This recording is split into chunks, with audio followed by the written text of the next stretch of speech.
আসসালামু আলাইকুম প্রিয় বন্ধুরা। সাউন্ড কোয়ালিটি অনেকটাই সুন্দর।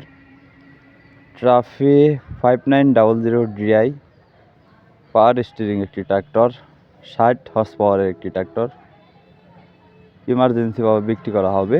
আর লোকেশন দিনাজপুর জেলা, আশেপাশেই আছে। নতুনের মতো একটি সিলভার নাঙ্গল সহ ইমার্জেন্সিভাবে বিক্রি করা হবে। নাঙ্গলের কোনো জায়গায় কোনো খোলা ফিটিং হয়নি, ফালগুলো নতুন লাগানো হয়েছে আজকেই। তো ইমার্জেন্সিভাবে বিক্রি করা হবে। গাড়িটিতে বর্তমানে এক টাকারও কোনো কাজ নেই। চাকার কন্ডিশন মাশাআল্লাহ ভালো আছে। Engine condition, gear box, hydraulic condition সব কিছুই পারফেক্ট আছে, সম্পূর্ণ রানিং। আপনার যত মন চাই তত, এখন আপাতত কোনো পার্টি আসলে যত মন চাই তত হাল মেরে দেখে নিতে পারবেন। রানিং হালে চলতেছে। গাড়িটির দাম দেওয়া হয়েছে মাত্র 5 লক্ষ টাকা।